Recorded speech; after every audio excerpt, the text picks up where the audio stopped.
Question number 18 को solve करते हैं, जिसमें हमारे पास ए वेक्टर दिया हुआ है, बी वेक्टर दिया हुआ है, सी वेक्टर दिया हुआ है और हमें कहा है कि ए क्रॉस बी फिर क्रॉस सी, इसको हम निकाल के एक वेक्टर बनाने के बाद फिर उसका मॉड मालूम करना है। तो सबसे पहले हम ए क्रॉस बी करेंगे, ए वेक्टर और बी वेक्टर का क्रॉस करेंगे। तो इसके लिए मैं डिटरमिनेंट बनाता हूँ, ए क्रॉस बी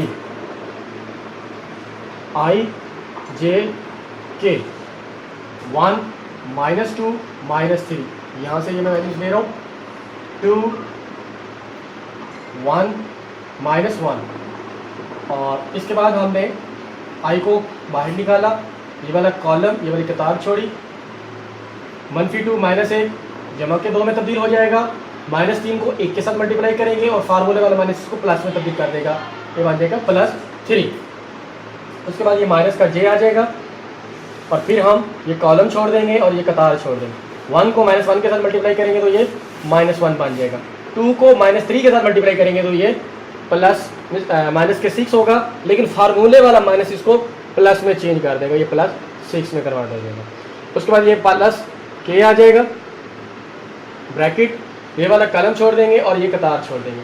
1 को 1 के साथ मल्टीप्लाई करेंगे जवाब आएगा 1, 2 को -2 के साथ मल्टीप्लाई करेंगे तो जवाब आएगा -4 और फार्मूले वाला इसको माइनस जो है वो +4 में चेंज कर देगा। ये बन जाएगा 5i, ये माइनस का 1 है और ये माइनस के जे और अंदर ये जमा का 6 है, तो ये -1 जो है 6 में से जाएगा तो जमा के 5 बचेंगे, जमा के 5 और माइनस जे आपस में मल्टीप्लाई हो गए -5 जे बना देंगे। जमा का के है, अंदर भी 5 बन रहे हैं तो ये जमा 5 के हो जाएगा। ये हो गया हमारे पास ए क्रॉस बी। अब हमें क्रॉस सी करना है, तो इसके लिए क्या करते हैं, फिर एक डिटरमिनेंट बनाएंगे, ए क्रॉस बी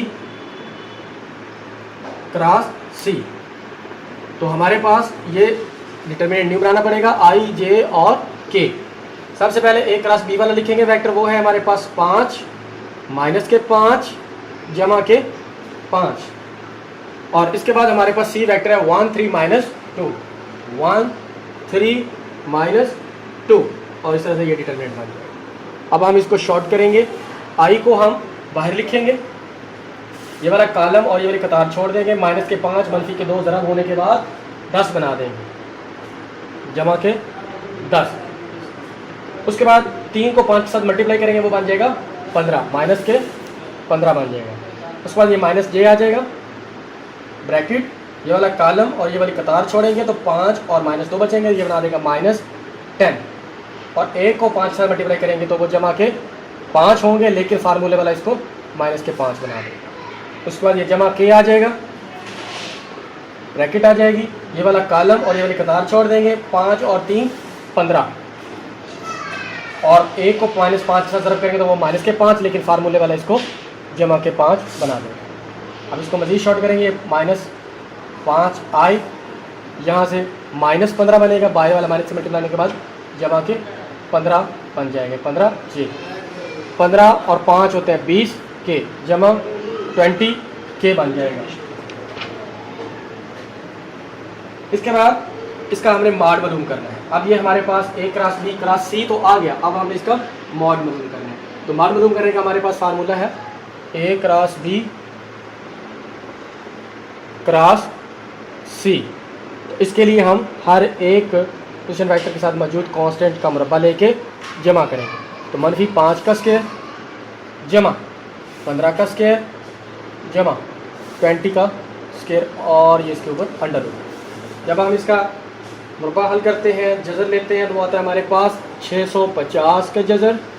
फिर जब हम इसको शॉर्ट करेंगे तो हमारे पास आ जाएगा 5 × 26 अंडर रूट और यही हमारा मतलूबा आंसर है। इसके बाद हम नए क्वेश्चन की जानिब चलते हैं, जिसमें हमें साइन एंगल मालूम करना होगा। तो क्वेश्चन नंबर 19 है,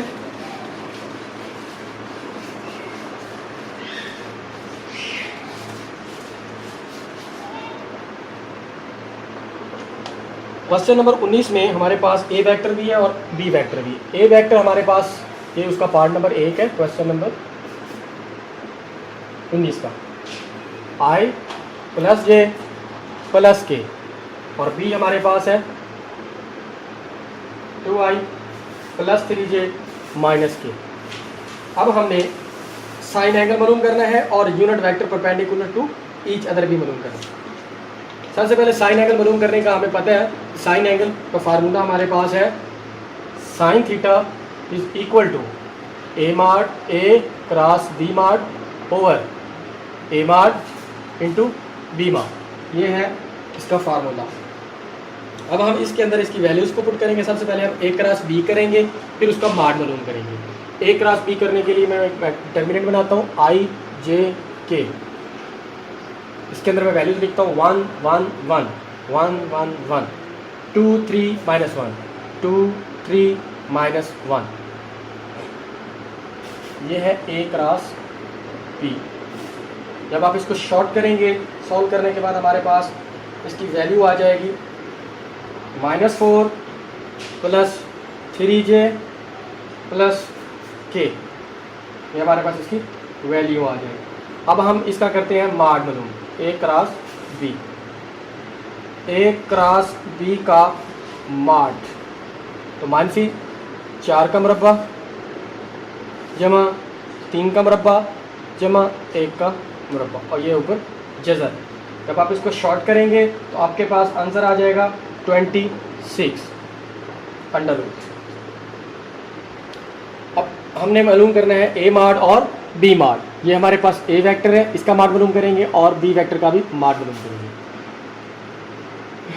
ए माड हमारे पास होगा 1 का स्क्वायर प्लस 1 का स्क्वायर प्लस 1 का स्क्वायर। ये बन जाएगा हमारे पास 3 अंडर रूट।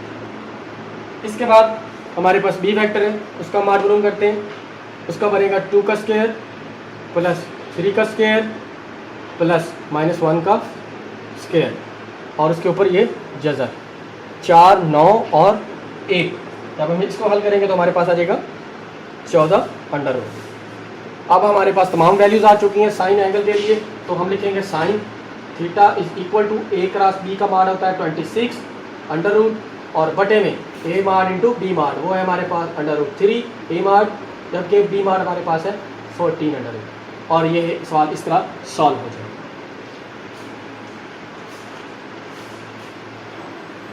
ये था इसका साइन एंगल।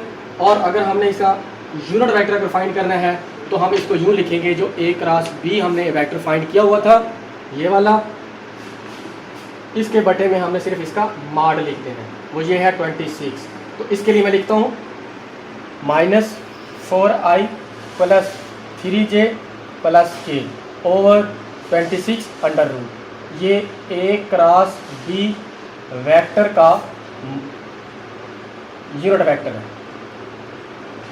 अब इसके ऊपर ये एरो नहीं लगाएंगे, ये कैप लगाएंगे, तो ये हमारा यूनिट वेक्टर फाइंड है। और ये 19वां क्वेश्चन के 2 पहलू थे। एक तो उसका यूनिट वेक्टर फाइंड करना था जो यहाँ पर मैंने फाइंड किया है, और इसके अलावा साइन एंगल मालूम करना था जो इस फार्मूले के तहत हमने मालूम किया। क्वेश्चन नंबर 22 को करते हैं, जिसमें हमारे पास वेक्टर ए दिया हुआ है, वेक्टर बी दिया गया और एरिया ऑफ पैरेललोग्राम हमने फाइंड करना है। एरिया ऑफ पैरेललोग्राम ये है कि जब हम 2 वेक्टर्स को आपस में क्रॉस मल्टीप्लाई करते हैं और उसका मैग्नीट्यूड फाइंड करते हैं तो हमारे पास एरिया ऑफ पैरेललोग्राम आ जाता है। तो सबसे पहले हम ए क्रॉस बी करेंगे, तो उसके लिए मैं डिटरमिनेंट बनाता हूँ आई जे के 1 2 3 -3 मनफी के 2 और प्लस का 1। आई को हम बाहर रखेंगे, ये वाला कॉलम छोड़ देंगे, ये कतार छोड़ देंगे, 2 को 1 के साथ मल्टीप्लाई किया 2, उसके बाद हम -2 को 3 के साथ मल्टीप्लाई करेंगे तो मनफी के 6 आएंगे। फार्मूले वाला इसको जमा 6 में कन्वर्ट कर देंगे। यहाँ पर मनफी j आ जाएगा ब्रैकेट। अब ये कॉलम छोड़ देंगे और ये कतार छोड़ देंगे, 1 को 1 के साथ मल्टीप्लाई करेंगे, जवाब आएगा 1। -3 को 3 के साथ मल्टीप्लाई करेंगे तो मनफी के 9 आएंगे, लेकिन फार्मूले वाला माइनस इसको जमा 9 में कन्वर्ट कर देगा। उसके बाद हमारे पास है जमा k। अब ये वाला कॉलम छोड़ देंगे और ये कतार छोड़ देंगे, 1 को 2 के साथ मल्टीप्लाई किया तो मनफी के 2 आ जाएगा, -3 को 2 के साथ मल्टीप्लाई किया तो वो मनफी के 6, जबकि मनफी फार्मूले वाला इसको जमा 6 में कन्वर्ट कर देगा। 6 और 2 8 आई बन जाएगा, 9 और 1 मनफी के 10 जे बन जाएगा। जमा यहाँ पर हमारे पास जमा के 4 के बच जाएंगे।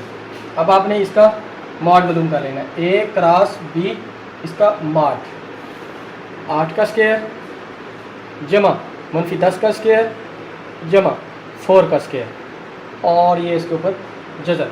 जब आप इसको शॉर्ट करेंगे तो हमारे पास इसकी वैल्यू आ जाएगी 180 अंडर रूट, और यही वो एरिया है। और एरिया के साथ हमेशा स्क्वायर आता है और इसके साथ कोई यूनिट नहीं दिया गया तो हम उसके लिए लिख देंगे यूनिट स्क्वायर। तो यही वो हमारा आंसर है। इसके साथ ही हमारा chapter number 8 vector and scalars complete होता है। अब सबसे गुजारिश यही है कि इनको ज़्यादा से ज़्यादा कीजिए। अगर आपको किसी सवाल की समझ नहीं आती तो आप मुझको फेसबुक पर ईमेल कर सकते हैं, मैसेज कर सकते हैं, ट्विटर पर, हर जगह पर जितने भी सोशल मीडिया हमारे अकाउंट मौजूद हैं, आपका आंसर आपको ईमेल कर दिया जाएगा। नेक्स्ट लेक्चर में आपको मिलते हैं, तब तक के लिए इजाज़त दीजिए। अल्लाह हाफिज़, फ़ी अमान।